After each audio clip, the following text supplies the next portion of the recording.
మనము ఎఫెసీయులకు రాసిన పత్రికను ధ్యానం చేస్తూ ఉన్నాం. And let us recollect what we have learned from the past 2 weeks.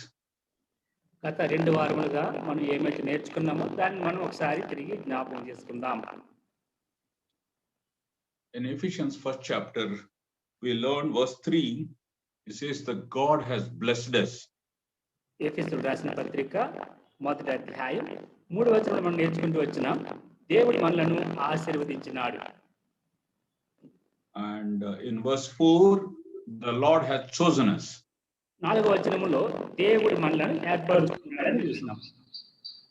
In verse 5, we saw that God has predestinated us. 5వ వచనం దేవుడు మనలను ముందుగానే నిర్ణయించుకున్నాడని చూస్తున్నాం. In verse 6, we have seen the Lord has accepted us in his Son. దేవుడు మనలను తన కుమారునిలో అంగీకరించినాడు. And in verse 8, we saw that he is abounded towards us in wisdom and knowledge. 8వ వచనం మనం చూస్తూ వచ్చినాం. మనలను దేవుడు తన యొక్క జ్ఞానము ద్వారా తన యొక్క కృప ద్వారా మనలను ఆయనలో బంధించినాడు. In verse 9, we see that made known us in the mysteries of his will. 9వ వచనం చూస్తూ వచ్చినాం. ఆయన యొక్క మర్మము యొక్క చిత్తమును మనం తెలుసుకుంటూ వచ్చినాం.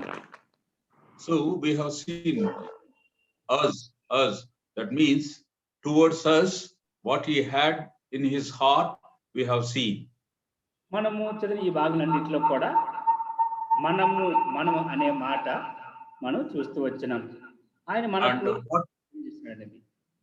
what he did for us also we have seen. ఆయన మనకి ఏం చేసినాడో దాన్ని చూస్తూ వచ్చినాం. And why God has chosen us, why God has blessed us also we have seen.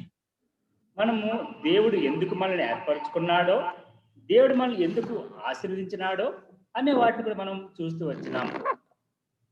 We have seen in verse 4 that we should be holy.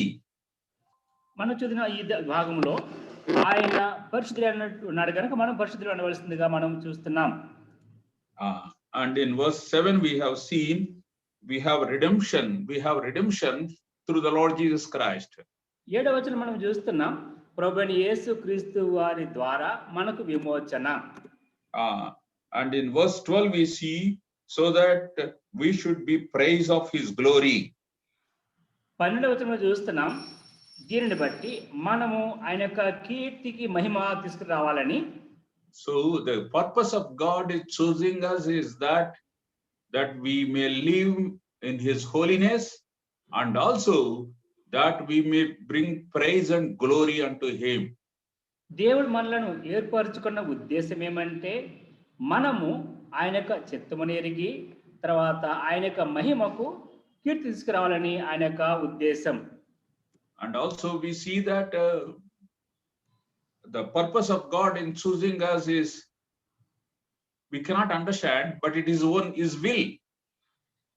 దేవుడు మనల్ని ఏర్పరచుకున్నట్లోని యొక్క ఉద్దేశం మనకు అర్థం కాకపోవచ్చు, కానీ అది ఆయన చిత్తమై ఉన్నది.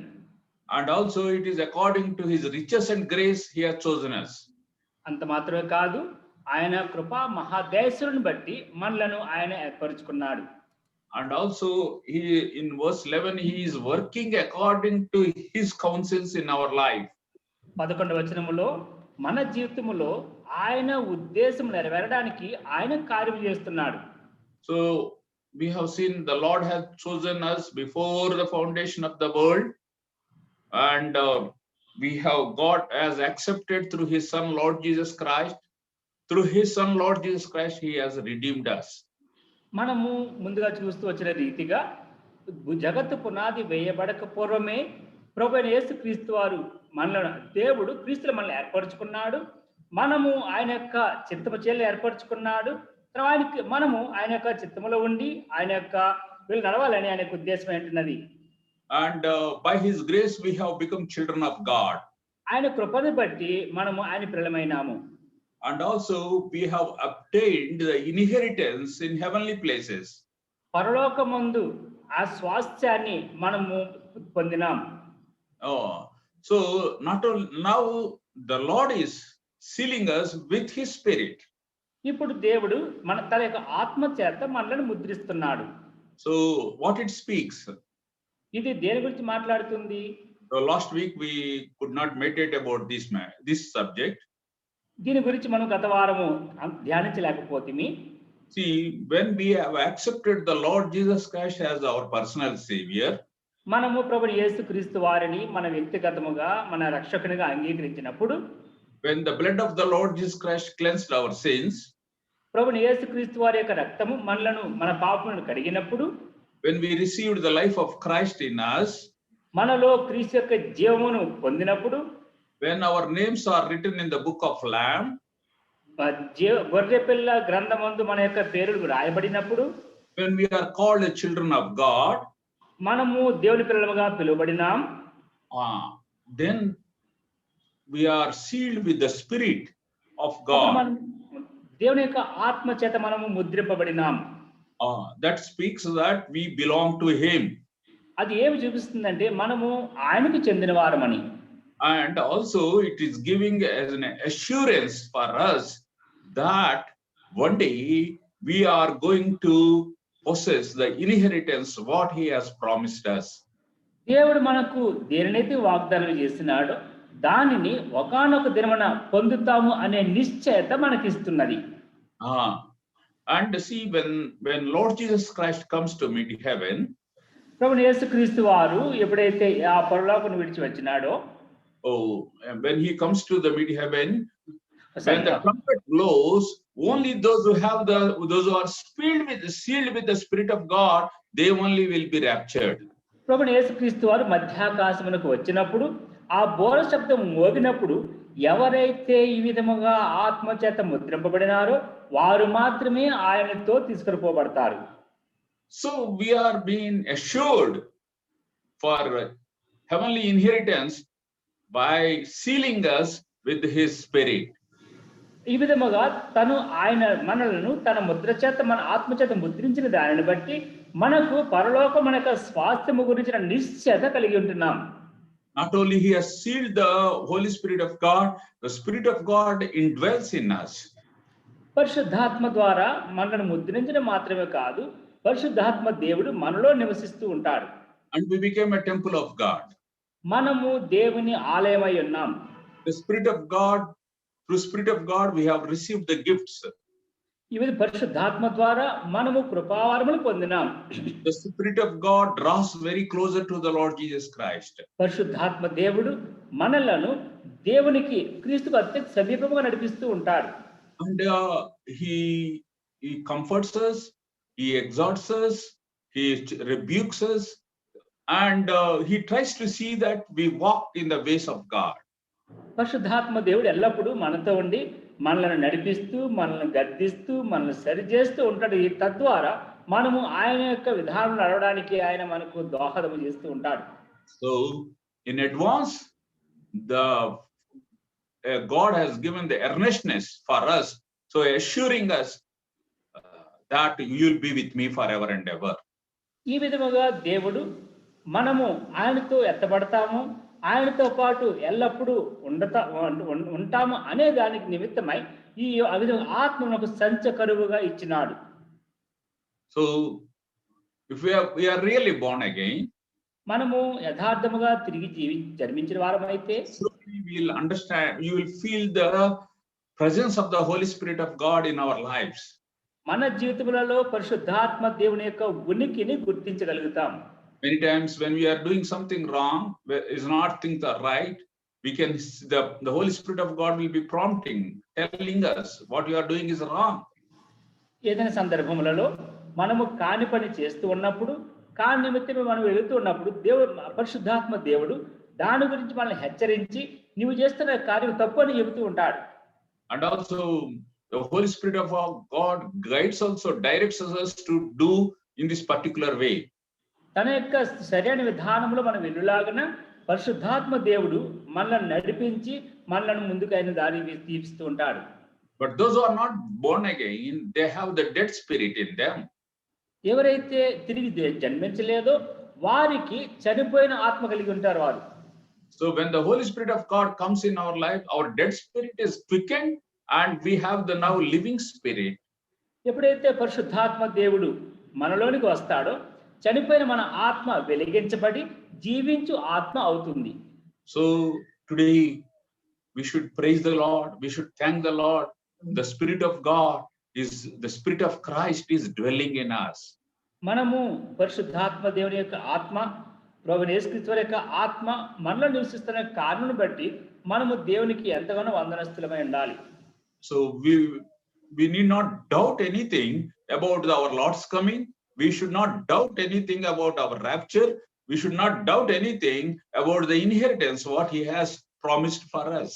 కనుక మనం ఎప్పుడు కూడా ప్రభువైన యేసుక్రీస్తు వారి యొక్క రాకడ గురించి కానీ, మనం ఎత్తబడడం గురించి కానీ, పరలోకం మన కొరకు భద్రపరచబడిన ఆ స్వాస్థ్యం గురించి కానీ ఎటువంటి అనుమానము సందేహం ఉండకుండా దాని కొరకు ఎదురు చూడవలసిన వారమై ఉంటున్నాం. So we need to thank the Lord all the time for the great assurance what we have received through the Holy Spirit of God. పరిశుద్ధాత్మ ద్వారా మనము పొందిన ఆ యొక్క ఈ పరిశుద్ధాత్మని గురించి దేవునికి ఎల్లప్పుడూ మనం వందనస్తులమై ఉండాలి.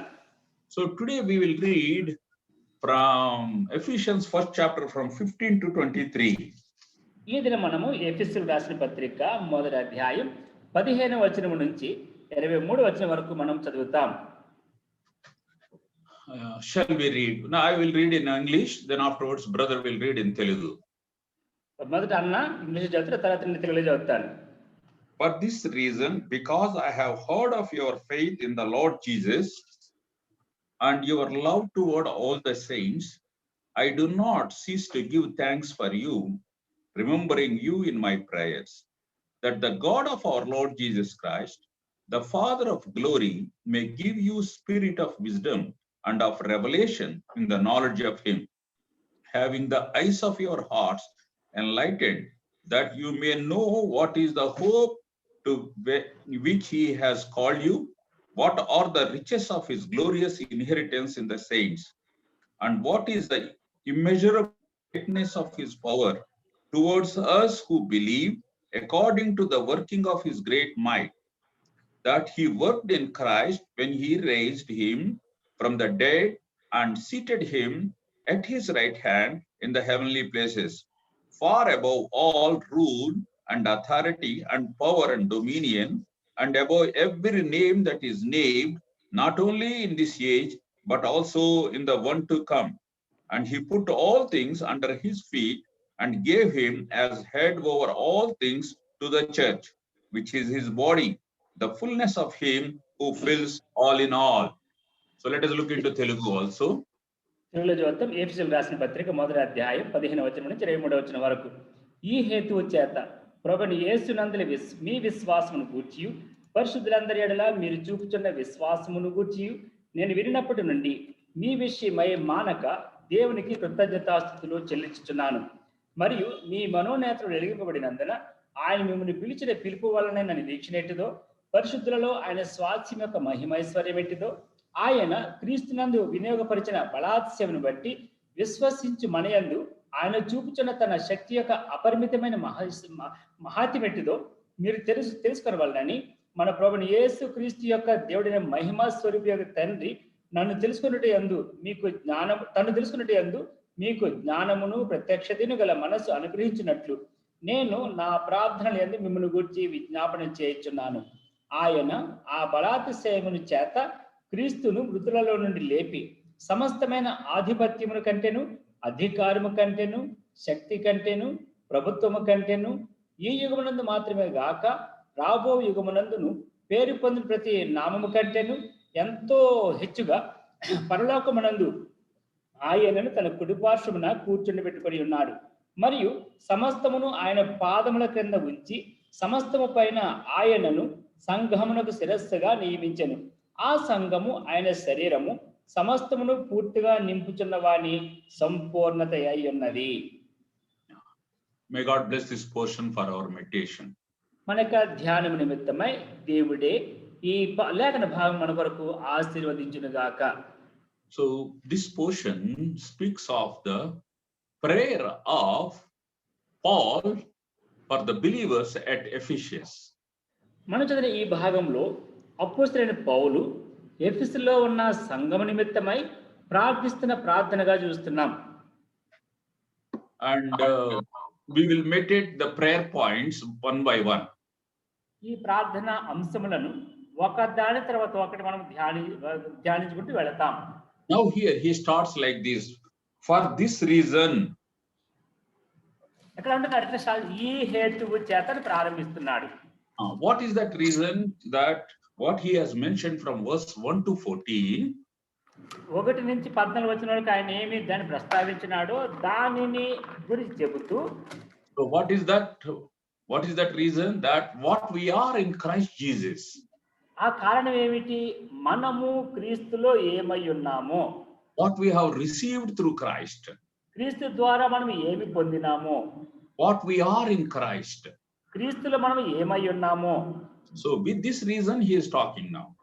ఈ కారణముల చేత ఆయన మాట్లాడుతున్నాడు.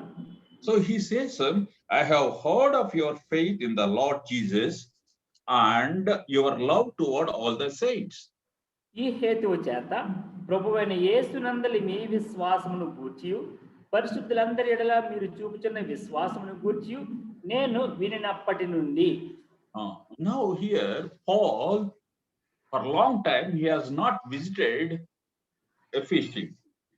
పౌలు ఈ ఎఫెసు సంఘమును చాలా కాలం దర్శించలేకపోయినాడు. So now many of the believers who are in Ephesus are not known to Paul. ఇప్పుడు ఎఫెసులో ఉన్న అనేక మంది విశ్వాసులకి పౌలు అంటే ఎవరో తెలియదు. Even Paul is not aware of the believers who are there. ఆఖరికి పౌలు కూడా అక్కడ విశ్వాసులను పౌలుకు కూడా తెలియదు. But he has heard something about the church at Ephesus. అయితే ఎఫెసులో ఉన్న సంఘము గురించి ఏదో విన్నాడు.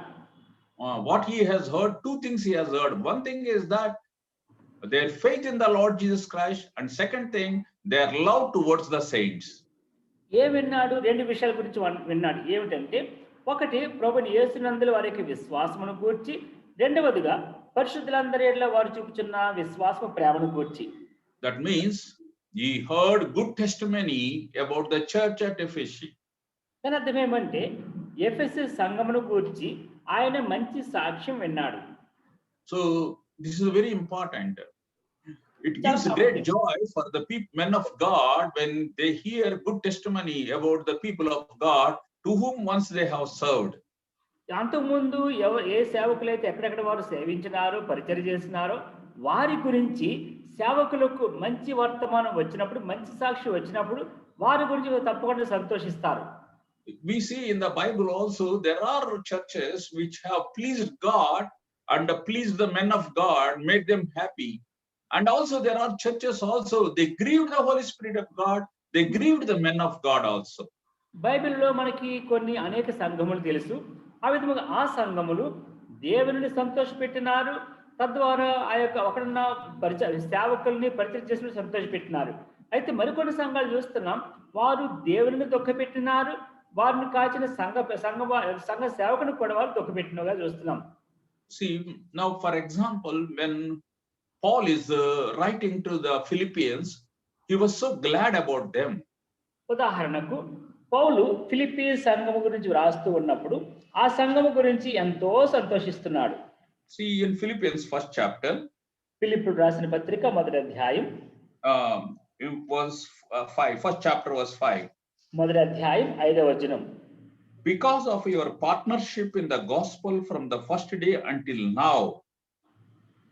ఇది వరకు మొదటి దినము నుండి ఇది వరకు సువార్త విషయములో మీరు నాతో పాలువారి ఉండుట చూచి. In verse 7, 7వ వచనం. It is right for me to feel this way about you all because I hold you in my heart, for you are partakers with me of grace both in my imprisonment and also in the defense and confirmation of the gospel. నా బంధకముల యందును నేను స్వార్థ పక్షమున వాదించుట యందును దానిని స్థిరపరచుట యందును మీరందరూ ఈ కృపలో నాతో కూడా పాలువారి ఉన్నారు కనుక నేను మిమ్మును నా హృదయములో ఉంచుకొని ఉన్నాను. See, because I hold you in my heart. Why I hold you in my heart? I am so grateful to you that you are partakers of spreading the gospel. మిమ్మును నా హృదయంలో ఉంచుకున్నాను. ఎందుకు అట్లా మిమ్మల్ని నా హృదయం ఉంచుకోవడానికి కారణం ఏమిటి? కారణం ఏమంటే సువార్త పక్షముగా నాతో పాటు మీరు శ్రమ అనిపించిన వారు మీరు. You have stood in my sufferings also. నా శ్రమలలో మీరు నిలబడిన నాతో కూడా. So that means Paul is appreciating them and also grateful to them. దాని అర్థం ఏమంటే పౌలు వారిని ప్రశంసిస్తున్నాడు, అభినందిస్తున్నాడు. అంత మాత్రమే కాకుండా వారికి కృతజ్ఞుడైనని చెప్తున్నాడు. When John writes the third epistle of John, he mentioned to the guy and others also same thing. యోహాను తాను రాసిన 3వ పత్రికలో రాస్తున్నప్పుడు అక్కడ గాయు అనే వ్యక్తిని గురించి ప్రస్తావిస్తున్నాడు. What he says about him? ఆ గాయు అనే గురించి ఆయన ఏం చెప్తున్నాడు? See in verse 3 and 4. 3-4 వచనములు. For I rejoiced greatly when the brothers came and testified to your truth, as indeed you are walking in the truth. I have no greater joy than to hear that my children are walking in the truth. యోహాను రాసిన 3వ పత్రిక 3-4 వచనములు. నీవు సత్యమును అనుసరించి నడుచుకొనుచున్నావు గనుక సహోదరులు వచ్చి నీ సత్య ప్రవర్తనను గూర్చి సాక్ష్యం చెప్పగా విని బహుగా సంతోషించితిని. నా పిల్లలు సత్యమును అనుసరించి నడుచుకొనుచున్నారని వినుట కంటే నాకు ఎక్కువైన సంతోషము లేదు. So here John was so happy that these people are walking in the truth. ఇక్కడ యోహాను ఎంతో సంతోషపడుతున్నాడు. కారణం ఏమంటే తన పిల్లలు సత్యమును అనుసరించి నడుచుచున్నారనే సంగతితో తను సంతోషిస్తున్నాడు. There should be something in our life which makes our God happy, or the people those who are serving must be happy in our lives. మన జీవితంలో కూడా మన యొక్క కార్యములను బట్టి మన దేవుడు సంతోషించాలి. అదే సమయంలో మనకు ఎవరైతే పరిచయం చేస్తున్నారో సేవిస్తున్నారో వాళ్ళు కూడా సంతోషపడేట్లుగా మన జీవితం ఉండాలి. The same Paul was so much grieved about the lives of Corinthians church. ఇదే పౌలు కొరింథీ సంఘమును గురించి ఎంతో దుఃఖించినాడు. See, if you turn to the 1 Corinthians 3rd chapter, కొరింథీయులకు రాసిన మొదటి పత్రిక 3వ అధ్యాయం, how he was so grieved about these people. ఈ ప్రజల గురించి ఆయన ఎంతగా దుఃఖిస్తున్నాడో చూస్తాం.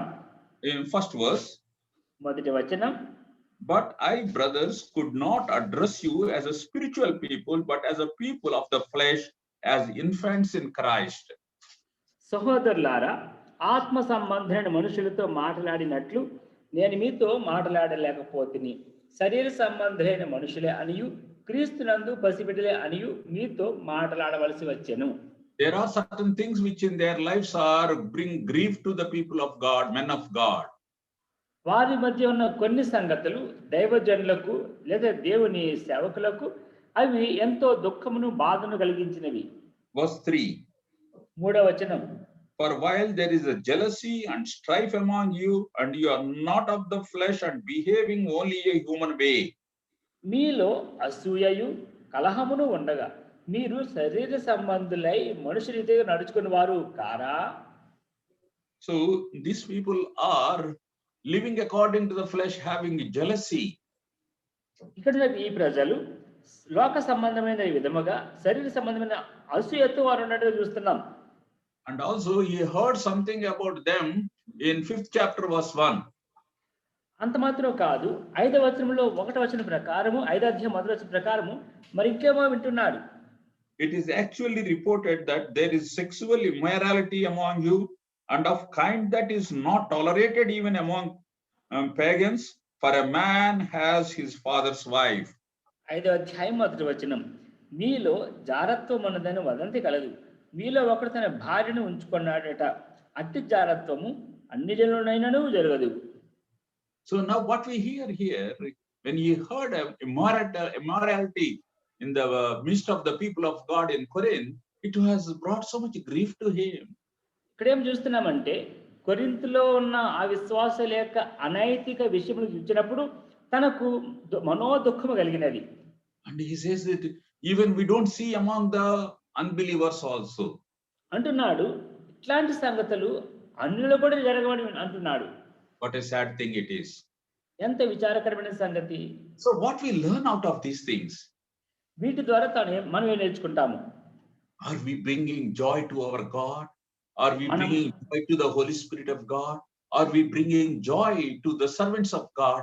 Or we are bringing grief to our God, or grief to the Holy Spirit of God, or grief to the men of God who has served for us? మన యొక్క ప్రవర్తన మన జీవితము ద్వారా దేవునికి, పరిశుద్ధాత్మునికి, మనం పరిచయం చేస్తున్న వారికి సంతోషమును తీసుకుని రాగలుగుతున్నామా, లేదా దేవునికి, పరిశుద్ధాత్మునికి మనకు పరిచయం చేసిన వారికి దుఃఖమును, బాధను కలిగిస్తూ వస్తున్నామా? What people will testify about us? మన గురించి ప్రజలు ఏమి సాక్ష్యం ఇస్తారు? Once upon a time, ఒకనొక సమయంలో 40 years back, we had a great testimony of the fellowship in Bangalore. 40 సంవత్సరాల క్రితము మన యొక్క సహవాసం నిమిత్తమై బెంగళూరు పట్టణంలో చాలా మంచి సాక్ష్యం కలిగి ఉంటిమి. But today, totally different. అయితే ఈ దినము ఆ సాక్ష్యం గురించి చూస్తే ఎంత వ్యత్యాసం చూస్తాం. So my dear brothers and sisters, this is very important. We should hold on to our testimony till the end of our lives. ప్రియ సహోదర సహోదరి, మనము మన జీవిత ముగింపు పర్యంతము సాక్ష్యము కలిగి ఉండడం చాలా అవసరం. So now what the Paul is doing is the two things he is doing is continuously thanking God for their lives and also praying for them. ఇక్కడ పౌలు ఏం చేస్తున్నాడు?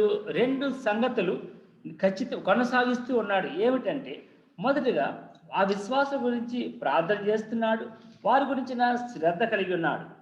See, now one thing is that what he says is that your faith in Lord Jesus Christ. అంటున్నాడు, యేసు ప్రభుని యేసునందలి మీ విశ్వాసము.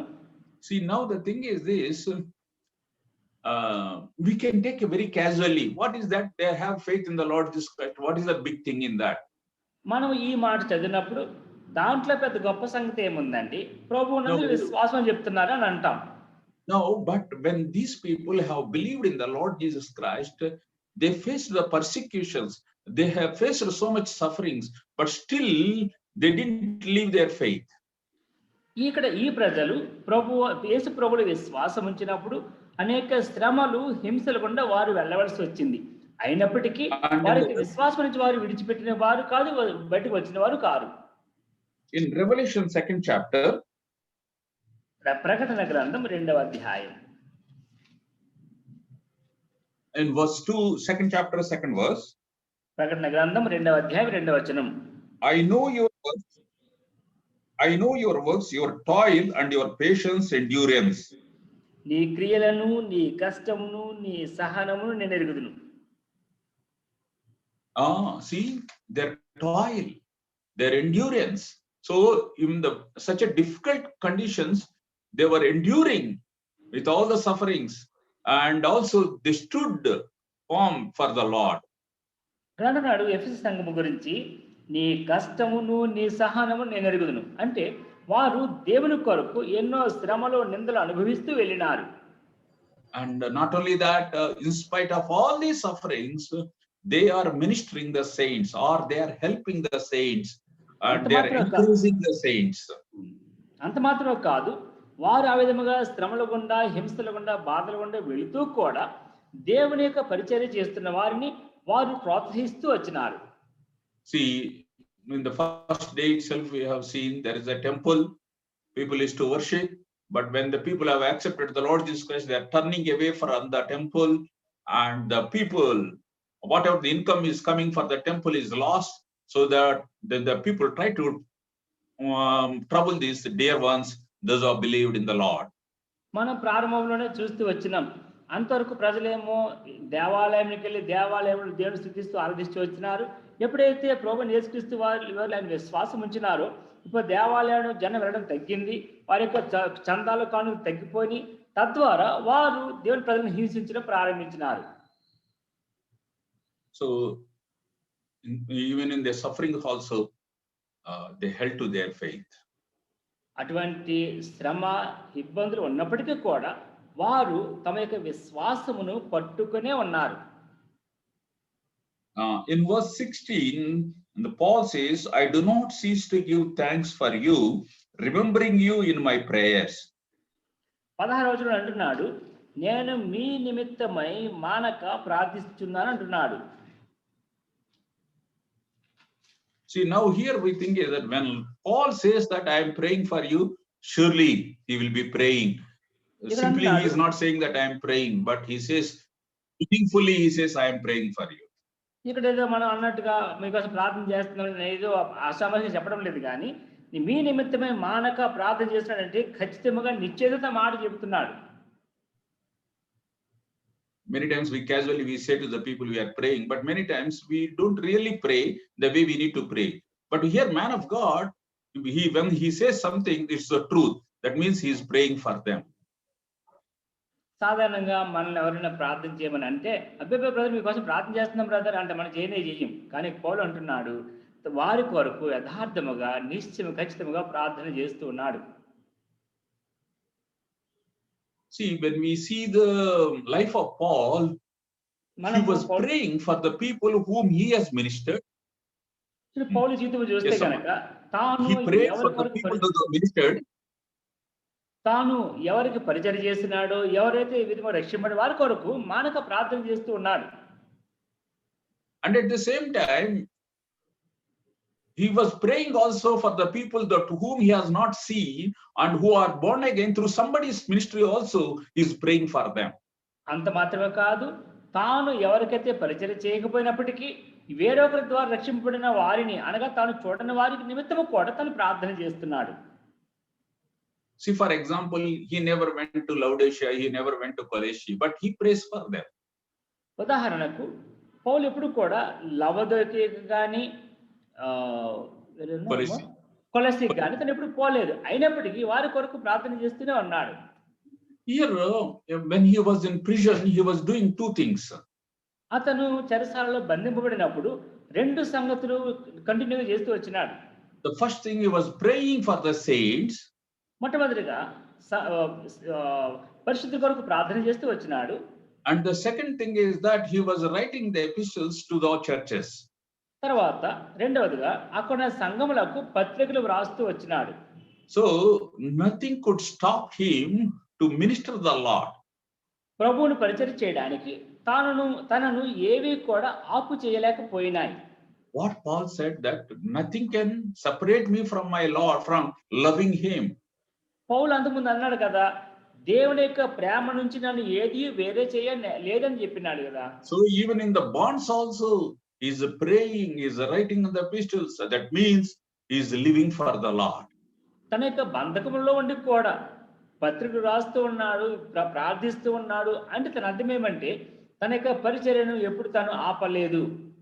Now, while he was in the prison, the way he is praying is not praying for any material or physical needs of the people of Ephesus. తాను ఇప్పుడు బంధకంలో ఉండి తను చేస్తున్న ప్రార్థన ఎట్లా ఉందంటే, ఏదో ఎఫెసులో ఉన్న విశ్వాసుల యొక్క భౌతిక సంబంధమైన విషయం నిమిత్తం ప్రార్థన చేయడం లేదు కానీ, but he is praying that they may enjoy the spiritual enlightenment in their lives. తాను దేని కొరకు ప్రార్థిస్తున్నాడంటే వారు విశ్వాసములో ఆత్మ సంబంధమైన గ్రహింపు కొరకై మనోన్నతులు వెలిగించడం కొరకు ప్రార్థిస్తున్నాడు. For upliftment of their spiritual life. ఆత్మీయముగా వారి యొక్క ఎదుగుదల కొరకు ప్రార్థిస్తున్నాడు. So now we see the prayer points in his prayer. ఇప్పుడు తన ప్రార్థనలో ఉన్న ప్రార్థన అంశం గురించి మనం చూస్తాం. So now we need to also understand that what we learn from this thing.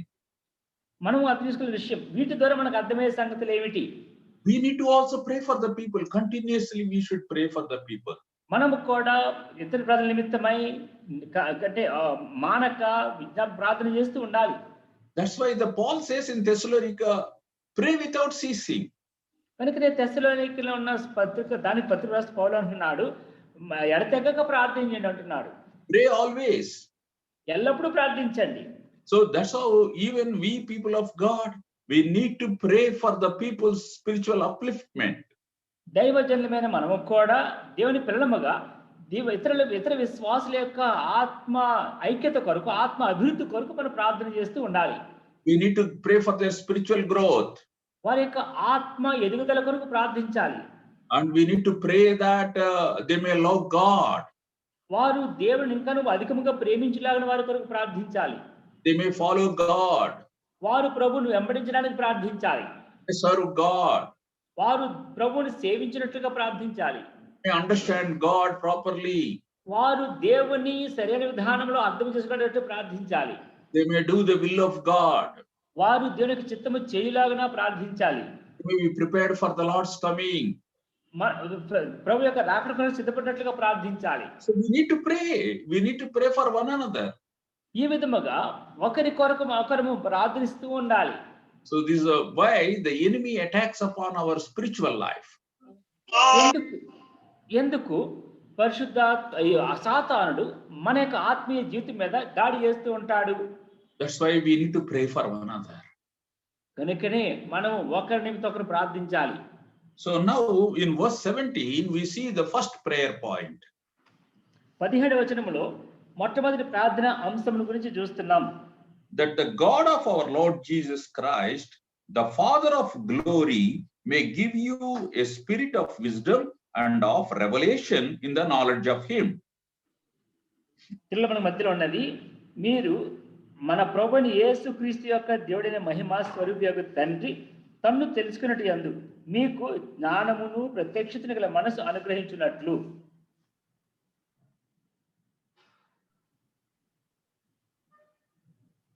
Here God like this, he says the God of our Lord Jesus Christ. అన్నాడు దేవుడైన ప్రభుని యేసుక్రీస్తు.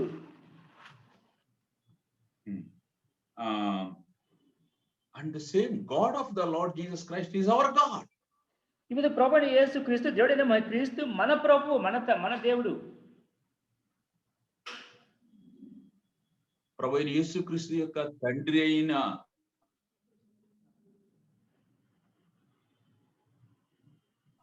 దేవుడు మన తండ్రి. Verse 2, grace to you and peace from God our Father and the Lord Jesus Christ. He is our Father and the Father of our Lord Jesus Christ. మన తండ్రి అనే దేవుడు ప్రభుని యేసుక్రీస్తు తండ్రి. And the second truth what we learn here, రెండవ సత్యం మనం నేర్చుకున్న సత్యం ఏమంటే, he is the Father of glory. మహిమ తండ్రి. The Father of glory. మహిమ తండ్రి అని దేవుడిని మహిమ అంటున్నాడు. So now we see the Father of in verse 3 he says, blessed be the God and Father of our Lord Jesus Christ. See, the Father of our Lord Jesus Christ, ప్రభువైన యేసుక్రీస్తు యొక్క తండ్రి యగు దేవుడు. the Father of our Lord Jesus Christ is the God of glory.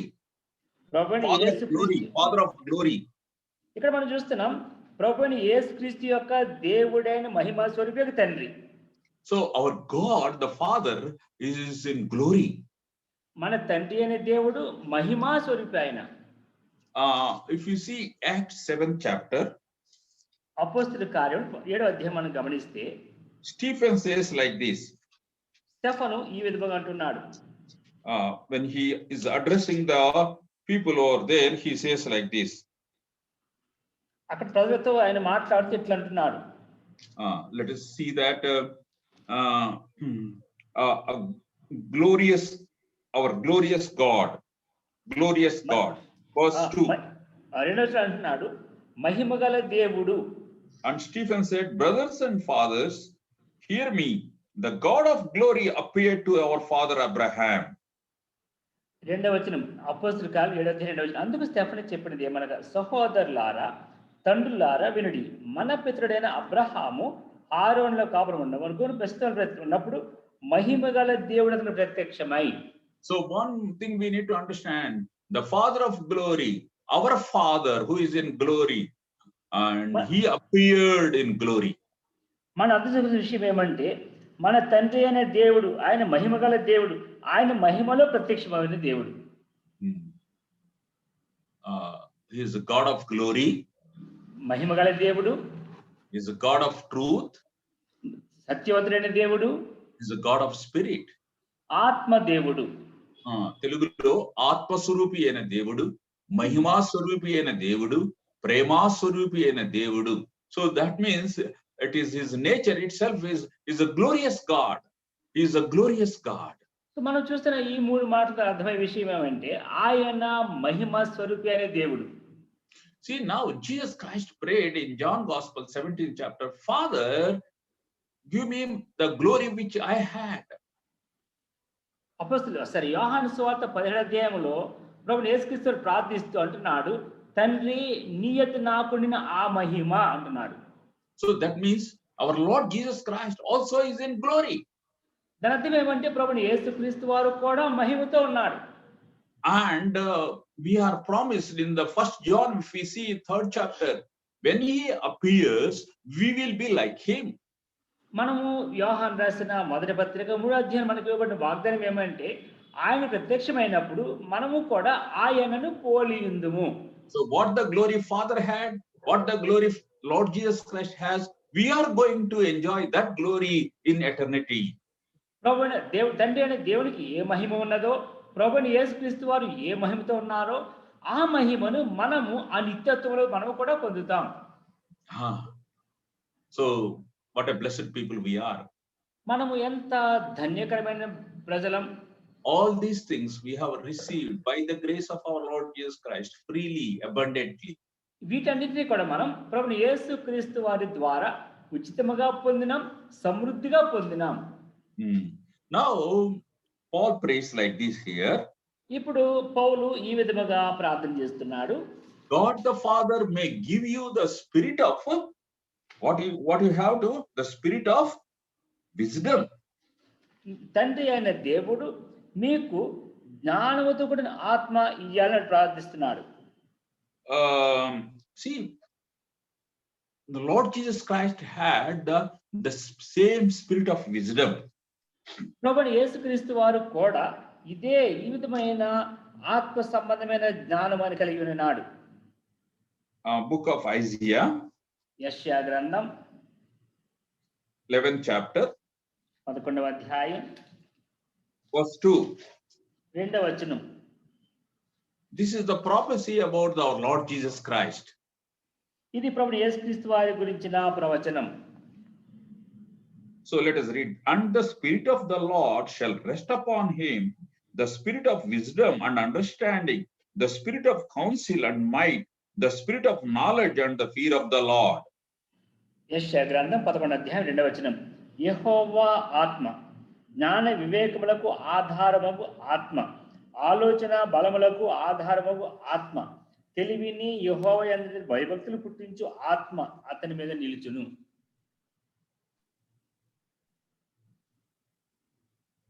Now the spirit of wisdom, the spirit of understanding is upon the Lord Jesus Christ.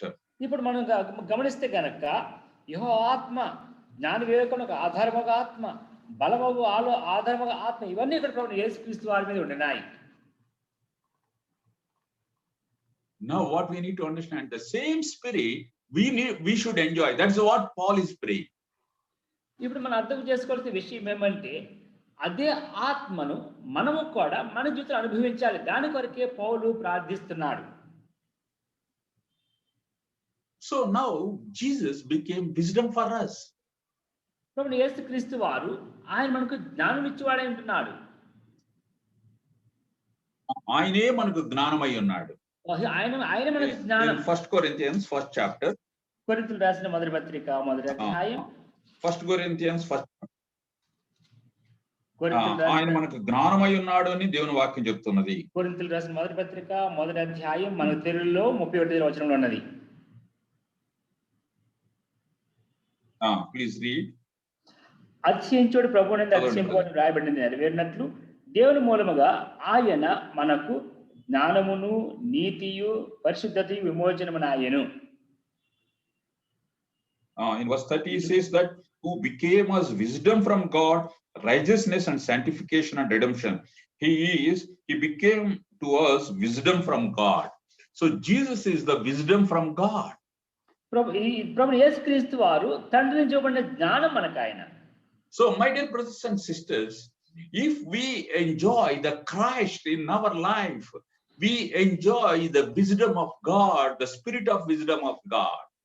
ప్రియ సహోదర సహోదరి, మనం మన జీవితంలో ప్రభువైన యేసు క్రీస్తుని మన జీవితంలో అనుభవిస్తే గనక ఆ తండ్రి ద్వారా ఆయనకు ఇవ్వబడిన ఆ జ్ఞానమును కూడా మనం మన జీవితంలో అనుభవించగలుగుతాం. We enjoy his wisdom in our life. మన జీవితంలో ఈ జ్ఞానం అనుభవించగలుగుతాం. This wisdom is not of the world, the wisdom which has come from the heaven. ఈ జ్ఞానము ఇది లోక సంబంధమైన జ్ఞానము కాదు కానీ పైనుంచి దిగి వచ్చిన లేదా పరలోకం నుంచి ఇవ్వబడిన జ్ఞానం. See, if you have to understand the wisdom of God, దేవుని యొక్క జ్ఞానం మనకు అర్థం అవ్వాలంటే, so you need to understand that see, God in his creation we can understand his wisdom. ప్రభు దేవుడు తన యొక్క సృష్టిని సృష్టించినప్పుడు తన యొక్క జ్ఞానాన్ని మనం అర్థం చేసుకోగలుగుతాం. Psalm 104 104వ కీర్తన verse 24. 24వ వచనం. Let us read. O Lord, 104:24. 24. O Lord, how manifold are your works! In wisdom have you made them all. The earth is full of your creatures. యెహోవా, నీ కార్యములు ఎన్నెన్ని విధములుగా ఉన్నవి. జ్ఞానము చేత నీవు వాటినన్నిటిని నిర్మించితివి. నీవు కలుగు చేసిన వాటితో భూమి నిండి ఉన్నది.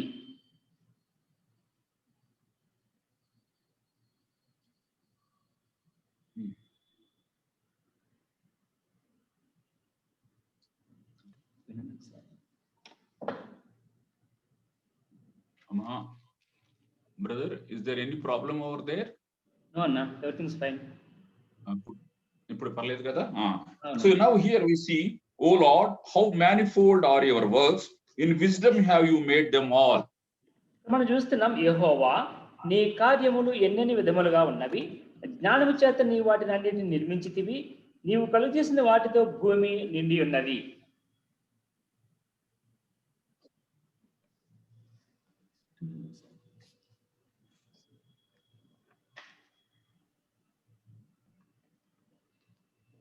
వినిపించట్లేదన్నా?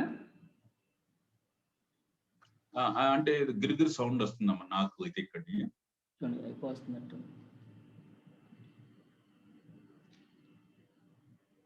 ఇక్కడ మాకు క్లియర్గా ఉందన్నా.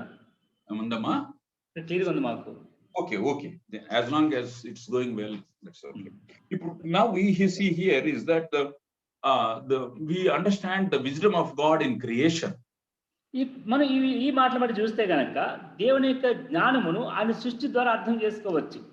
Even till today, the man is not able to understand the creation in right proper way. ఇప్పటికీ మానవుడు దేవుని చేత సృష్టింపబడిన సృష్టిని సరిగా అర్థం చేసుకోలేకపోతున్నాడు. But see, you need to understand what a wisdom he has. అయితే మనం అర్థం చేసుకోవాలి, ఆయన ఎంత జ్ఞానం కలిగినాడో అర్థం చేసుకోవాలి మనం. And we can understand his purposes, how wise his purposes in our lives.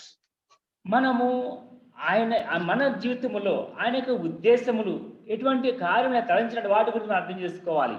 So he is a wise God. ఆయన జ్ఞానవంతుడైన దేవుడు. Now Paul prays that we may enjoy the spirit of wisdom in our life. పౌలు దాని నిమిత్తమే ప్రార్థన చేస్తూ మనము కూడా ఆయన జ్ఞానమును మన జీవితంలో కలిగి ఉండాలని ప్రార్థిస్తున్నాడు. When we have the spirit of wisdom, ఎప్పుడైతే మనకు ఈ జ్ఞానముతో కూడిన ఆత్మ ఉంటుందో, we will discern the things. మనము సంగతులను వివేచింపగలుగుతాం. What is good, what is bad, who is evil, who is the right, what is the right doctrine, what is the false doctrine, all that we will understand. ఏది మంచిది, ఏది చెడ్డది, ఏది కీడు, ఏది సరైనది కాదు, లేదా సరైన బోధ ఏమిటి, తప్పుడు బోధ ఏమిటో దాన్ని అర్థం చేసుకోగలుగుతాం. And also we will see how the enemy is working also. అంత మాత్రమే కాదు, శత్రువు ఏ విధముగా కార్యం చేస్తున్నాడో అర్థం చేసుకోగలుగుతాం. See, certain times the enemy comes like an angel of light. కొన్నిసార్లు సాతానుడు ఎట్లా వస్తాడంటే వెలుగుదూతలాగా వస్తాడు. Sometimes he comes like a serpent. కొన్నిసార్లు వాడు పాము వలె వస్తాడు. Sometimes he comes like a roaring lion. కొన్నిసార్లు గర్జించి సింహం వలె వస్తాడు. Sometimes he comes like a friend. కొన్నిసార్లు స్నేహితుల్లాగా వస్తాడు. So we must be very careful how the enemy tried to deceive us. On the devices of the enemy we need to understand. కనుక మనము ఎంతో జాగ్రత్తగా ఉండాలి. ఆ శత్రు యొక్క పన్నాగం ఎరిగిన వారమై వాడి చేత మోసగింపబడకుండా ఉండాలంటే అతి జాగ్రత్త వహించాలి. Paul says so that we are aware of the devices of the enemy. పౌలు అంటున్నాడు వాడి యొక్క కుతంత్రములను ఎరగని వారము కామంటాడు. సాతాను తంత్రములు మేము ఎరగని వారము కాము. That means he was aware how the enemy is working. అంటే దాని అర్థం ఏమంటే శత్రువైన సాతానుడు ఏ విధంగా కార్యం చేస్తున్నాడో వాటి గురించిన అవగాహన పౌలుకు ఉండింది. So now one thing is that we should enjoy the spirit of wisdom in our life. మొదటి ఒక విషయం ఏమంటే మనము మన జీవితంలో ఈ ఆత్మ అనుగ్రహించి జ్ఞానం మనం అనుభవించే వారుగా ఉండాలి. Second thing is that the wisdom comes by fear of God. రెండవదిగా ఈ జ్ఞానం ఎట్లా వస్తుందంటే దేవుని యందలి భయం ద్వారా జ్ఞానం వస్తుంది. Job 28. యోబు గ్రంథం 28వ అధ్యాయం 28. Job 28:28. యోబు గ్రంథం 28వ అధ్యాయం 28వ యోబు వచనం. గ్రంథము 28:28. యోబు గ్రంథం 28వ అధ్యాయం 28వ I will వచనం. read. And he said to man, behold, the fear of the Lord, that is wisdom, and to turn away from the evil is understanding. మరియు యెహోవా యందలి భయభక్తులే జ్ఞానమనియు దుష్టత్వము విడుచుటయే వివేకమనియు ఆయన నరులకు సెలవిచ్చెను. The fear of the Lord, that is wisdom. యెహోవా యందలి భయభక్తులే జ్ఞానం.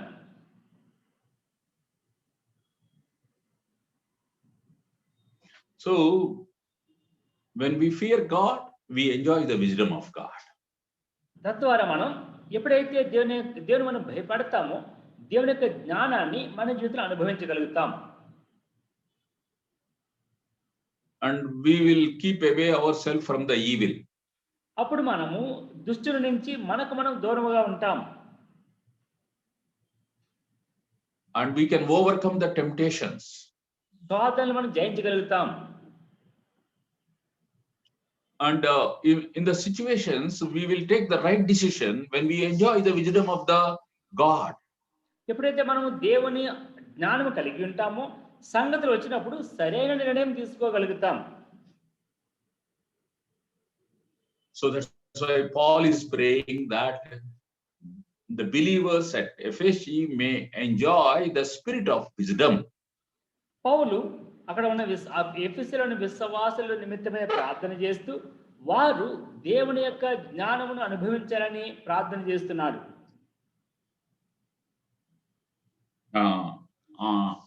అంటే జ్ఞానంతో కూడిన ఆత్మ వారి మీద ఉండాలి. Second thing we see here in 17th verse. రెండవదిగా 17వ వచనం చూస్తున్నాం. Second thing is that and of revelation in the knowledge of him. రెండవదిగా వారు ఆయనలో ఉన్న revelation in the knowledge of him. తను తెలుసుకుంటే యందు జ్ఞానమును ప్రత్యక్షత గల మనస్సు. తర్వాతమ్మా మనసును అంటే తన్ను తెలుసుకొనుట యందు మీకు జ్ఞానం, తన్ను తెలుసుకొనుట యందు అనే మాట ఉంటుంది చూడండి. తను తెలుసుకుంటే యందు మీకు జ్ఞానమును ప్రత్యక్షత గల మనస్సు అనుగ్రహించినట్లు. So what we need is that he is praying for the believers at Ephesus that we may know him well. ఇక్కడ పౌలు ఎఫెసీలోని విశ్వాసుల నిమిత్తమే ప్రార్థన చేస్తున్నాడు. తద్వారా మనము దేవుని బాగా ఎరగాలని ఆశ. So my dear brothers and sisters, we may know our God is a creator. ప్రియ సహోదర సహోదరి, మనము మన దేవుణ్ణి సృష్టికర్తగా ఎరగాలి, ఎరిగి ఉంటాం. And also we know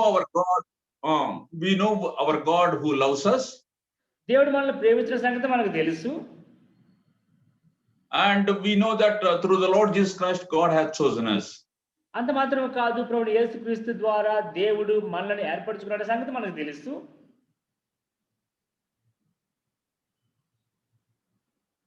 But beyond that, we are not able to understand our God.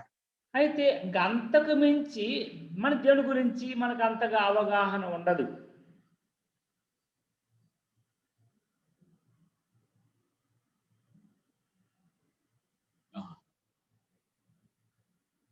Is it okay? Hello? ఓకేనా? మాకు వినిపిస్తుంది. Hello? Amma? మాకు వినపడుతుందా? What I am saying, are you able to hear? I could hear. What you are saying sometimes not able. Yeah, we are not able to hear certain times. That's why I just recorded. Okay. Now what we need to understand is that we need to know more about our God. మన అర్థం చేసుకోవాల్సిన విషయం ఏమంటే మనము దేవుని గురించి మనం ఎక్కువగా ఎరగాలి. Paul says in Philippians 3rd chapter, I may know Christ and I may know his power of resurrection, and to know that I consider everything as a dung. ఫిలిప్పీయులకు రాసిన పత్రికలో పౌలు అంటున్నాడు, 3వ అధ్యాయంలో పౌలు అంటున్నాడు, నేను ఆయనను ఆయన పునరుత్థాన బలమును ఎరుగు నిమిత్తము ఆయన శ్రమల్లో పాల్గొనే నిమిత్తము సమస్తము నష్టపరుచుకొని వాటికి పెంటతో సమానముగా ఎంచుకొనుచున్నాను అంటున్నాడు. So even though he is so intimate with the Lord, even though he went to third heaven, even though he had the church vision, so much understanding about the Lord Jesus Christ, still he says that I need to know more about him. పౌలుకు తను ఎన్నో ప్రత్యక్షతలు కలిగి ఉన్నప్పటికీ, 3వ ఆకాశమునకు వెళ్ళినప్పటికీ, దేవునితో అత్యంత సన్నిహిత సంబంధం కలిగి ఉన్నప్పటికీ అంటున్నాడు, నేను ఇంకను ఆయనను ఎరుగు నిమిత్తం అని అంటున్నాడు. So what we need to see, we should not be content what we understood about God. We need to we need to understand about our God. దీన్ని బట్టి మనం అర్థం చేసుకునేది ఏమంటే, ఏదో మనకు తెలిసిన దాన్ని బట్టి చాలే అని సంతృప్తిగా ఉండకూడదు, కానీ మన దేవుని గురించి మనం ఇంకను అధికముగా తెలుసుకునడానికి ఆసక్తి చూపించాలి. We are not able to understand about the creation only. How can we understand about the Creator totally? ఆయన సృష్టించిన సృష్టి మనకు అర్థం కానప్పుడు అంత గొప్ప సృష్టికర్త గురించి మనకేం అర్థమవుతుంది? So we need to pray. We need to ask, Lord, reveal yourself to me. I may understand about you. కనుక మనం ప్రార్థన చేయాలి, ప్రభువా నిన్ను నాకు ప్రత్యక్షపరచుకో, తతో నిన్ను ఎరగడంలో సహాయం దయచేయి అని ప్రార్థించాలి. Now, how we know about him? మనము ఆయన గురించి తెలుసుకోవాలంటే ఎట్లా? What we need to do? ఏం చేయాలి మనం? The first thing, మొట్టమొదటి విషయం, if we have a fellowship with him, then you will understand him, what he is, how he is. మనం ఆయనతో ఎక్కువ సంబంధం కలిగి ఉంటే ఆయన ఎవరు, ఆయన ఏమిటి అనేది మనకు అర్థమవుతుంది. See, you'll know about some other person when you have intimate fellowship with him or friendship with him, then you understand about him. If you are see that you have not seen somebody, you will not be knowing anything about that person. ఏ వ్యక్తి గురించి అయినా మనకు సరైన అవగాహన ఉండాలంటే ఆ వ్యక్తితో మనం ఎక్కువ పరిచయం కలిగి ఎక్కువ సన్నిహిత సంబంధం కలిగి ఉంటే ఆ వ్యక్తి గురించి ఎరగగలుగుతాము, కానీ ఎక్కడో ఉన్న వ్యక్తిని మనం చూడకపోతే మాట్లాడకపోతే అనేది మనకేం తెలుస్తుంది? In the same way, when we come to the closer fellowship with our God, we'll understand about him. అదే విధముగా ఎప్పుడైతే మనము మన దేవునితో అంత అత్యంత సమీపమైన సహవాసములకు వస్తామో అప్పుడు ఆయన గురించి మనకు కొంత అవగాహన వస్తుంది. If you read Exodus, Moses, in the Exodus it says that Moses with God. నిర్గమకాండం మనం చదివితే గనక దేవుడు మోషే దేవుడితో ఉన్నవాడని చూస్తున్నాం. See, that's how what we need to understand is that when we are with our God, we understand about him. దీని అర్థం ఏమంటే మనము ఎప్పుడైతే దేవునితో ఉండడానికి ఇష్టపడతామో ఆయన గురించిన అవగాహన మనకు వస్తుంది. And second thing, రెండవ విషయం, God reveals himself through his word. తన యొక్క వాక్యము ద్వారా తనను తాను మనకు ప్రత్యక్షపరచుకుంటాడు. Our Lord Jesus Christ knew very well about his Father, the God the Father. ప్రభుని యేసుక్రీస్తు వారికి తన తండ్రి అయిన దేవుని గురించి బాగుగా తెలుసు. That's why now the word of God is, the Lord Jesus Christ came in the flesh. See, that means what is the word of God became flesh. That means through the word of God, you can understand the God the Father. మనకు వాక్యం తెలుసు కదా, ఆ వాక్యము అంటే ప్రభుని యేసుక్రీస్తు వారు వాక్యముగా భూలోకానికి వచ్చినాడు కనుక ఎప్పుడైతే మనం ఈ వాక్యాన్ని బాగా అర్థం చేసుకుంటామో మనం తండ్రిని ఎరగగలుగుతాం. That's why as much as we read and meditate the word of God, the Lord reveals himself to us. ఎప్పుడైతే మనము దేవుని వాక్యముతో ఎక్కువ సమయం గడుపుతూ ఎక్కువగా మనం దానితో సన్నిహిత సంబంధం కలిగి ఉంటామో దేవుడు తనను తాను మనకు ప్రత్యక్షపరచుకుంటాడు. And also third thing is that our God is holy. మూడో విషయం మనం తెలుసుకోవాల్సిన విషయం, మన దేవుడు పరిశుద్ధుడైన దేవుడు. In Matthew's Gospel 5th chapter verse 8 it says that without holiness we cannot see God. మత్తయి సువార్త 5వ అధ్యాయం 8వ వచనంలో చూస్తున్నాం, పరిశుద్ధత లేకుండా ఎవడును దేవుని చూడలేడని చూస్తున్నాం. So if you want to understand about God, the holiness is very important in our life. మన యొక్క దేవుని అర్థం చేసుకోవాలంటే మన జీవితంలో పరిశుద్ధత చాలా అవసరం. When we corrupt our mind and heart, how can we have a relationship with God? How can we understand about God? ఎప్పుడైతే మనము మన యొక్క మనస్సు మన యొక్క ఆత్మ ఆయన కేంద్రీకరించకపోతే కనుక ఎట్లా మనం దేవుని అర్థం చేసుకోగలుగుతాం? So that's why, my dear brothers and sisters, third thing is the holiness is very important to understand God. కనుక సహోదర సహోదరి, మూడో విషయం ప్రాముఖ్యమైన విషయం ఏమంటే మనము దేవునితో పరిశుద్ధత కలిగి ఉండాలి. And fourthly, what it is the real wisdom is that, as you all know, in Matthew's Gospel 7th chapter, మనందరికీ తెలిసిన విధముగా మత్తయి సువార్త 7వ అధ్యాయం our Lord Jesus Christ said like this. ప్రభువు యేసుక్రీస్తు వారు ఇట్లా అన్నాడు కదా, like let us turn to the Matthew's Gospel 7th chapter. మత్తయి సువార్త 7వ అధ్యాయం.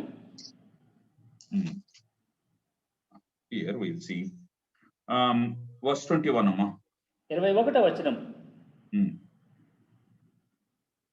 ప్రభువా నన్ను పిలిచి ప్రతివాడును పరలోక రాజ్యంలో ప్రవేశింపుడు గాని పరలోకమందున నా తండ్రి చిత్త ప్రకారం చేయువాడే ప్రవేశించును. Verse 24. 24వ వచనం. కాబట్టి ఈ నా మాటలు విని వాటి చొప్పున చేయు ప్రతివాడును బండ మీద తన ఇల్లు కట్టుకున్న బుద్ధిమంతుని పోలి ఉండును. So what it is that who is the wise man who is doing the will of God? దీని మన అర్థమవుతుందంటే బుద్ధిమంతుడు ఎవడు దేవునికి చిత్తము చేస్తున్నవాడు. So when we do the will of God, ఎప్పుడైతే మనము దేవునికి చిత్తమును చేస్తామో God will reveal himself to us. దేవుడు తనను తాను ప్రత్యక్షపరచుకుంటాడు. To rebellious, to disobedient, God cannot reveal. అవిధేయత చూపించేవాడికి, తిరుగుబాటు చేసేవాడికి దేవుడు తనను ప్రత్యక్షపరచుకొని లేడు. So my dear brothers and sisters, so we need to have constant fellowship with our God in prayer or in worshiping him. And second thing, in meditating his word. Third thing, to live in his holiness. Fourthly, by doing his will, we understand our God very clearly. ప్రియ సహోదర సహోదరి, మనము ఆయన వాక్యం ద్వారా ఆయనతో అత్యంత సన్నిహిత సంబంధం కలిగి ఉంటూ ఆయన యొక్క చిత్తమును చేస్తూ పరిశుద్ధత కలిగి ఆయనతో మనం ఐక్యత కలిగి ఉన్నప్పుడు ఆయన గురించిన అవగాహన ఎక్కువ, ఆయన వాక్యం చదువుతూ వాక్యంతో సన్నిహిత సంబంధం కలిగి ఉన్నప్పుడు ఆయన గురించిన అవగాహన మనకు కలుగుతుంది. Understanding about him means understanding about his thoughts, his plans, his purposes, his works, all that we understand. ఆయన గురించిన అవగాహన అంటే ఆయన ఆలోచనలు, ఆయన మన పట్ల అనుకున్న సంకల్పములు, ఆయన చిత్తము, వీటన్నిటిని మనం ఎరగగలుగుతాం. So my dear brothers and sisters, this privilege is given to only to the people of God, to the believers. The people of the world who may be wise, may be rich, they don't have that privilege. We have that privilege. ప్రియ సహోదర సహోదరి, ఈ విధముగా ఆయన చిత్తమునికి ఆయన్ను సంతోషపెట్టే ఆధిక్యత ఆయన పిల్లలుగా నీకు నాకు చెందినది కానీ లోకస్తులు వాళ్ళు ఎంత జ్ఞానులైనా వారికి అది చెందలేదు, వారికి దక్కలేదు. See what our God is holy God. మన దేవుడు పరిశుద్ధమైన దేవుడు. Our God is great God. మన దేవుడు గొప్ప దేవుడు. Our God is wise God. మన దేవుడు జ్ఞాని అయిన దేవుడు. Our God is a loving God. మన దేవుడు ప్రేమ కలిగిన దేవుడు.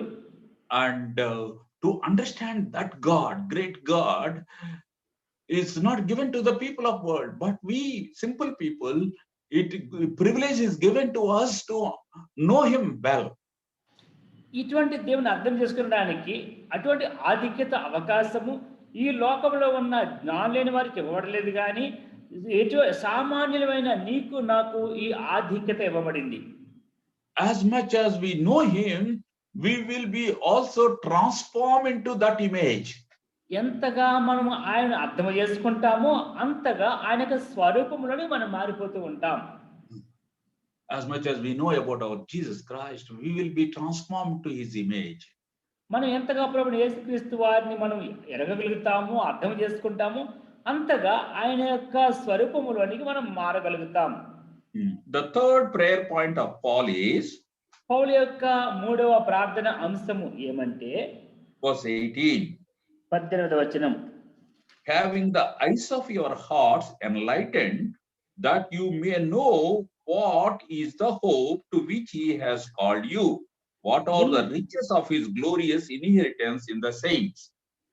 మీ మనోనేత్రములు వెలిగింపబడినందున ఆయన మిమ్మల్ని పిలిచిన పిలుపు వాళ్ళనైన నిరీక్షణ ఎట్టిదో, పరిశుద్ధులలో ఆయన స్వాస్థ్యం యొక్క మహిమైశ్వర్యం ఎట్టిదో, ఆయన క్రీస్తునందు వినియోగపరిచిన బలాత్యం నిశ్చయించి మనకు చూపుచున్న శక్తి యొక్క అపరిమితమైన మహాత్యం ఎట్టిదో మీరు తెలుసుకోవాలి. So now, first of all, we need to understand what the Paul says to the believers. Now your eyes are enlightened. ఇక్కడ పౌలు ఎఫెసీయుల విశ్వాసులకు ఏం చెప్తున్నారో అర్థం చేసుకోవాలి. ఏమంటున్నాడు? మీ మనోనేత్రములు వెలిగింపబడినందున. See, once upon a time, our eyes are blind. ఒకనొక దినములైతే మన నేత్రములు మనోనేత్రములు మూయబడి ఉన్నాయి, గుడ్డిగా ఉన్నాయి. See, for example, if we don't have time, in John Gospel 9th chapter, his Lord Jesus Christ, he says to the people, those who are finding accusation against him, he says, now you say that you are seeing, but you are blind. మనకు సమయం లేదు. అయితే యోహాను సువార్త 9వ అధ్యాయంలో ప్రభువైన యేసుక్రీస్తు వారు అక్కడ ఉన్నవారితో అంటున్నాడు, మీరు చూస్తున్నామని చెప్తున్నది మీరు గుడ్డివారు అంటున్నాడు. And also,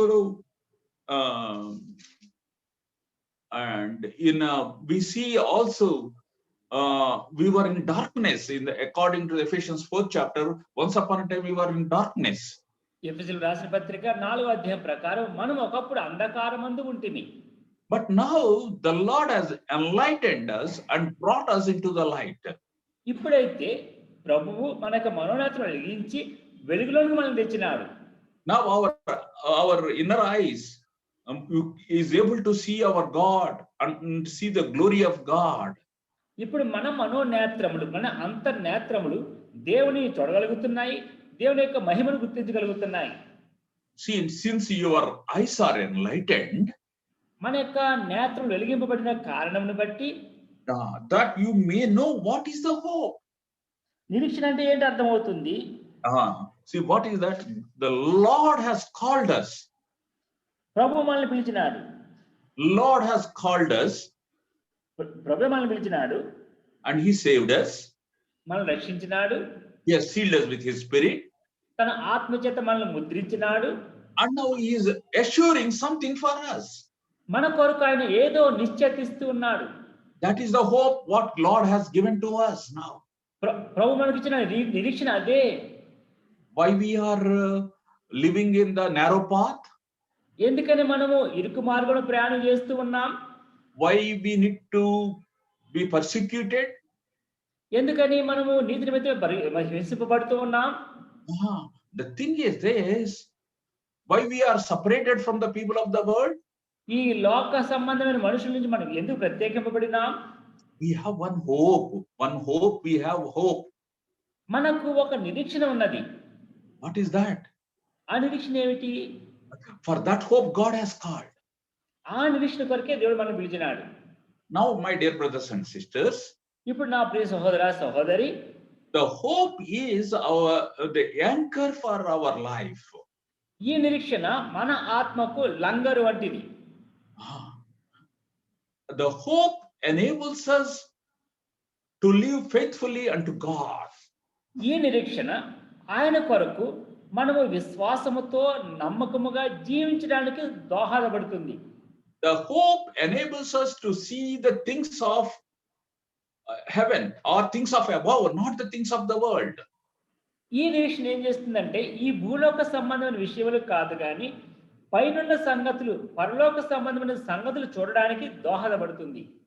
And also the hope enables us to overcome the temptations.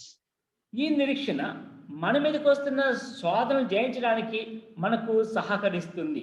See, Paul says in 1 Corinthians 13th chapter, కొరింథీయులకు రాసిన మొదటి పత్రిక 15వ అధ్యాయంలో పౌలు అంటున్నాడు, 13వ అధ్యాయం 11వ అధ్యాయంలో పౌలు అంటున్నాడు, he says is that 13th chapter 13th verse.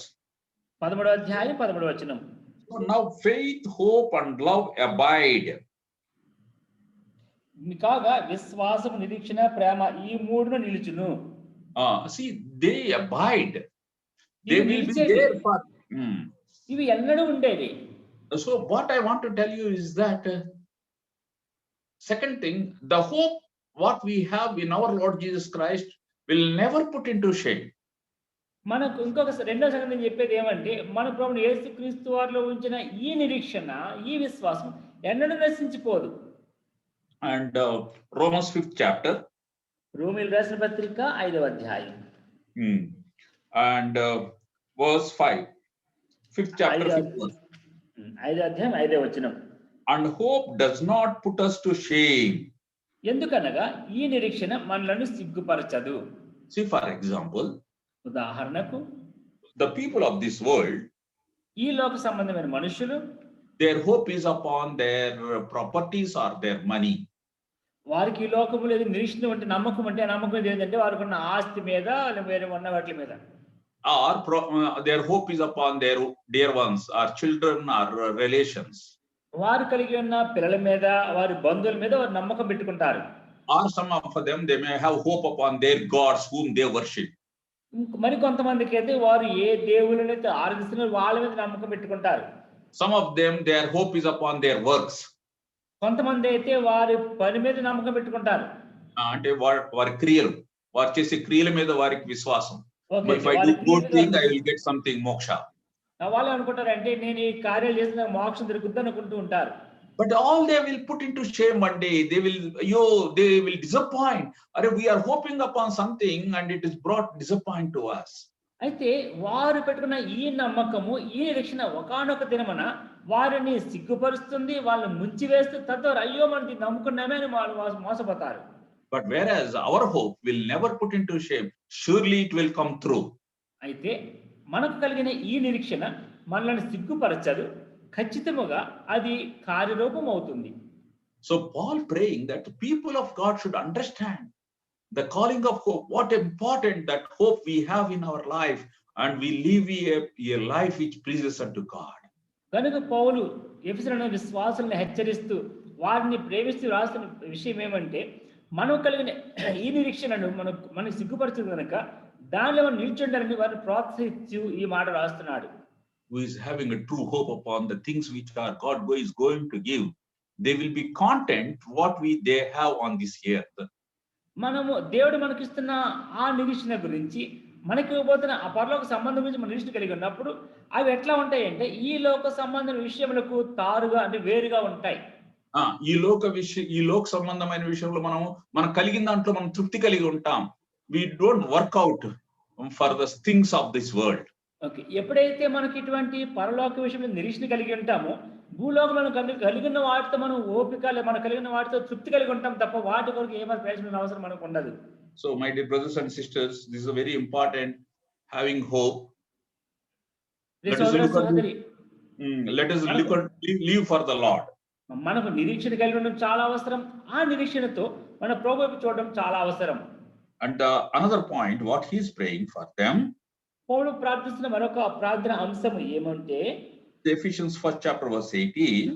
ఎఫెసీయులకు రాసిన పత్రిక 1వ అధ్యాయం 18వ వచనం. What are the riches of his glorious inheritance in the saints? పరిశుద్ధులలో ఆయన స్వాస్థ్యం యొక్క మహిమైశ్వర్యం ఎట్టిదో. See, that's how we may understand the riches of his inheritance inheritance for us, what he has preparing. మన కొరకు ఆయన సిద్ధపరుస్తున్న పరిశుద్ధులలో ఆయన స్వాస్థ్యం యొక్క మహిమైశ్వర్యం మనం అర్థం చేసుకోవాలి.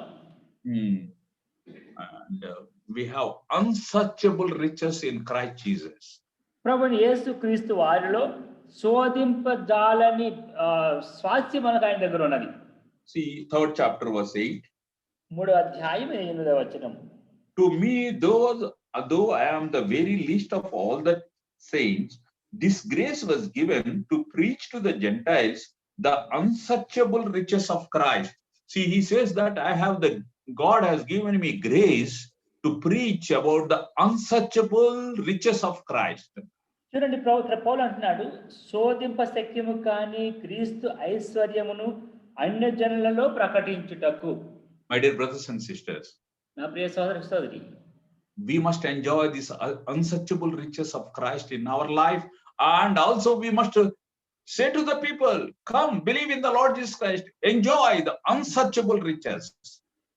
కనుక మన ప్రభువు యేసుక్రీస్తు మనకు సిద్ధపరిచిన ఈ శోధింప శక్యము కాని క్రీస్తు ఐశ్వర్యమును మనం అనుభవించాలి. దీని గురించి ఎరని వారికి చెబుతూ రండి, ఈ ఐశ్వర్యమును అనుభవించని మనం చెప్పగలగాలి.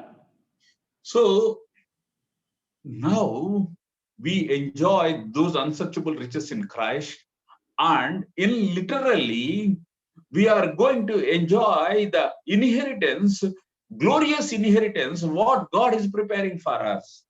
ఇప్పుడైతే మనము ఆత్మ ద్వారా లేకపోతే శోధింపజాలని ఈ ఐశ్వర్యమును ఇప్పుడు మనం ఇట్లా అనుభవిస్తున్నాం. అయితే మనం దేవుని దగ్గరికి వెళ్ళిన పరలోకంకి వెళ్ళినప్పుడు వాటిని నేరుగా ఖచ్చితంగా వాటిని అనుభవించగలుగుతాం. See, that way, what is the surety that we are going to enjoy the inheritance? As we have seen already, the Lord has sealed us with his spirit that gives assurance to us that surely we will enjoy the inheritance. ఈ విధంగా దాన్ని అనుభవిస్తామన్న ఖచ్చితమైన నిశ్చయిత ఎట్లా చెప్పగలం? దేవుడు వీటిని మనకిస్తానని తప్పకుండా తన ఆత్మ చేత ముద్రించినాడు గనుక వాటిని మనం రాబోతున్న ఆ కాలంలో ఖచ్చితంగా అనుభవించగలము అనే నిరీక్షణ నిశ్చయిత మనకు ఉంటుంది. The inheritance what we are going to enjoy will not fade.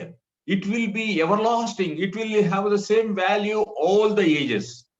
మనము పొందబోతున్న ఆ స్వాస్థ్యము అది వాడబారనిది, కొరత లేనిది, లేదా తగ్గిపోయేది కాదు. అది ఎల్లప్పుడూ నిరంతరం ఉండే స్వాస్థ్యం. And whatever the inheritance we are going to receive is not for one day, for few years. It is for eternity to eternity. మనం పొందబోతున్న ఆ స్వాస్థ్యం ఏదో ఒక దినమునకు కొంతకాలమునకు కాదు గాని అది నిత్యత్వములో నిరంతరము ఉండేది. And it is a glorious one. అంత మాత్రమే కాదు, అది మహిమతో కూడినది.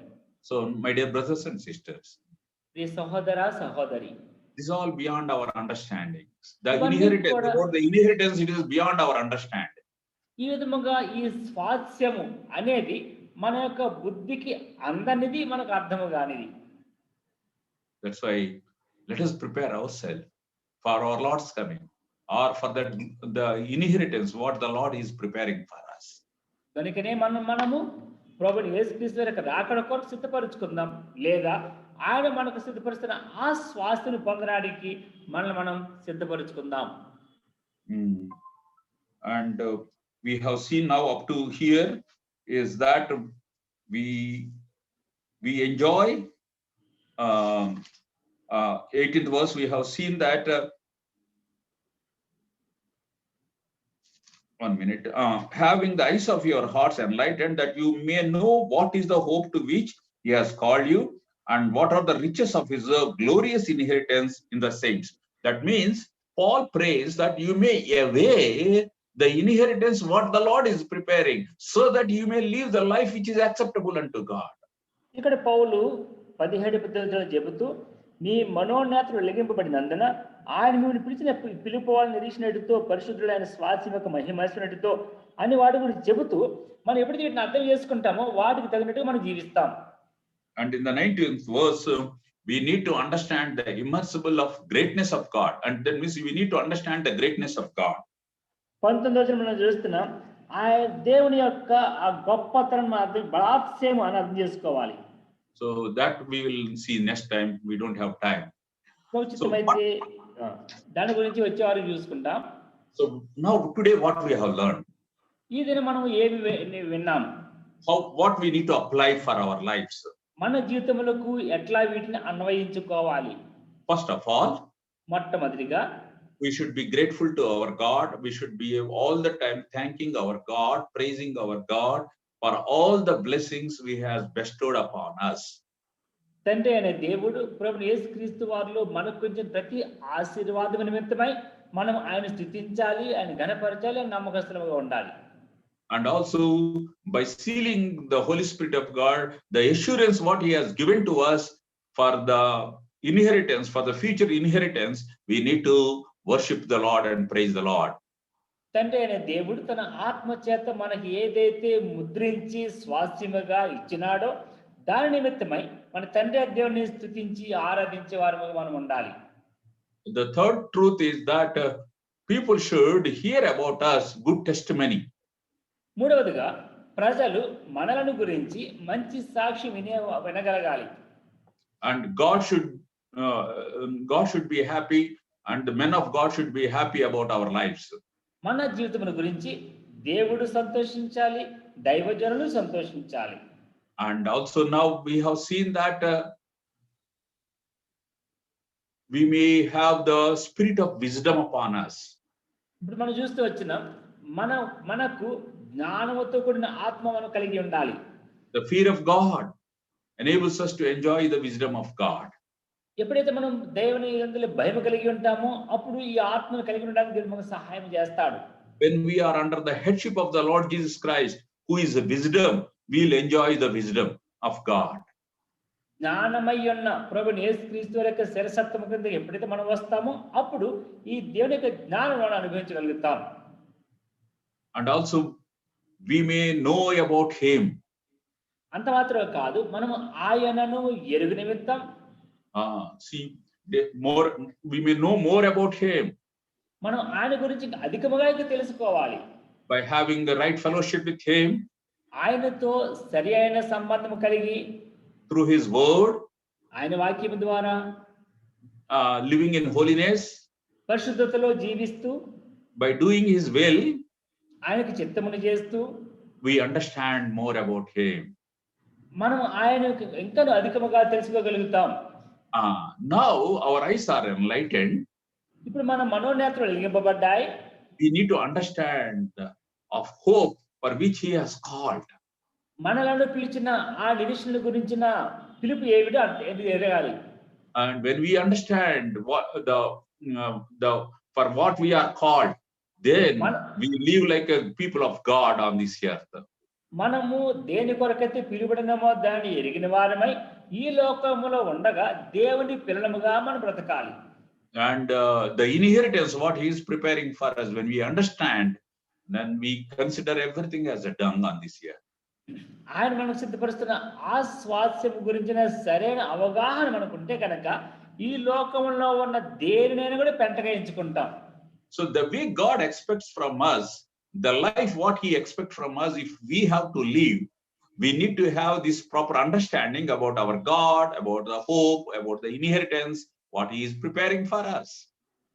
మనము దేవుని సంతోషపెట్టగలిగే జీవితం మనం జీవించాలి అంటే ఆయన దేవుడు, మన దేవుడు ఎట్లాంటి వాడు, ఆయన వ్యక్తిత్వం ఏమేటో, ఆయన మనకు సిద్ధపరిచిన ఆ యొక్క నిరీక్షణ ఏమిటో, లేకపోతే ఆయన గురించి మనకు సిద్ధపరిచిన ఆ స్వాస్థ్యం యొక్క ఐశ్వర్యం ఏమిటో తెలుసుకుంటే కనుక ఆయన తగినట్టు మనం జీవించగలుగుతాం. So may God help us that we may pray for one another, that we may understand these truths in our personal lives. ఈ విధముగా మనం మన వ్యక్తిగత జీవితంలో ఆయన ఎరుగుతూ ఒకరి క్షేమం మరొకరు కోరుతూ ఒకరికొకరు మనం ప్రార్థన చేయడానికి దేవుడు మనకు సహాయం చేయను గాక. Shall we pray? ప్రార్థన చేసుకుంటాం. I request Brother Brandon, please pray for the word which is given. Brother Brandon, please pray for the word. Our loving Heavenly Father,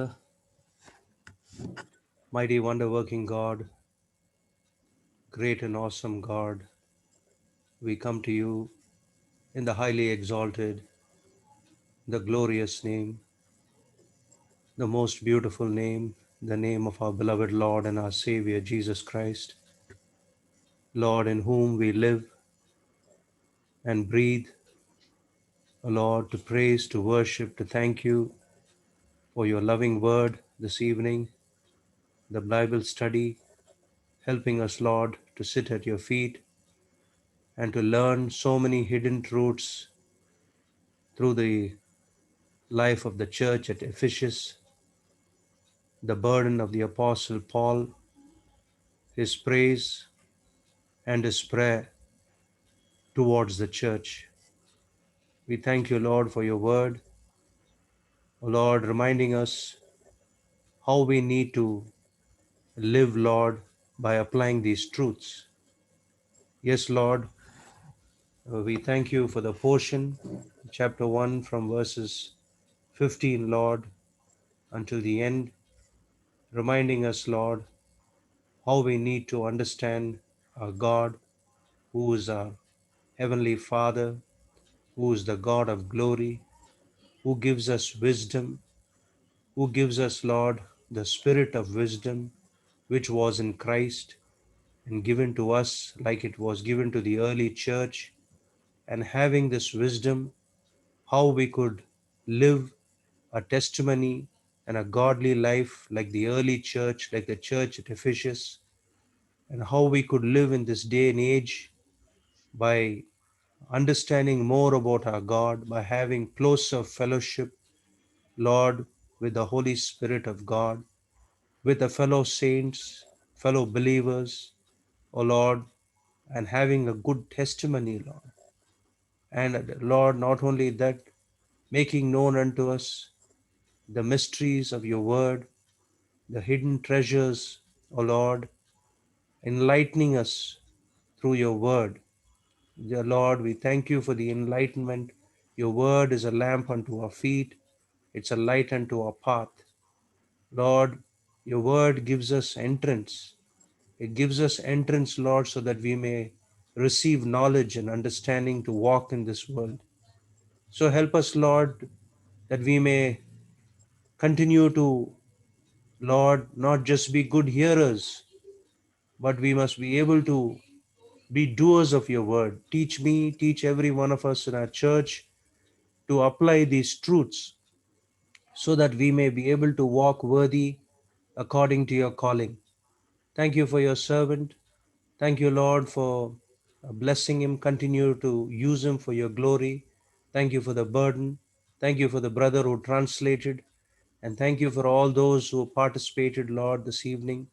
Oh, Lord, we thank you once again for thy precious word, and help it, Lord, to take deep root in our hearts, to bring forth fruit in our lives. With thanksgiving, I pray this humble prayer in the prayer hearing, prayer answering name of our dear Lord and our Savior, Jesus Christ. Amen. Now the grace of our Lord Jesus Christ, the love of the Father, the fellowship and communion of the Holy Spirit of God may abide with each one of us now and forever and ever. Amen. Amen. God bless you all.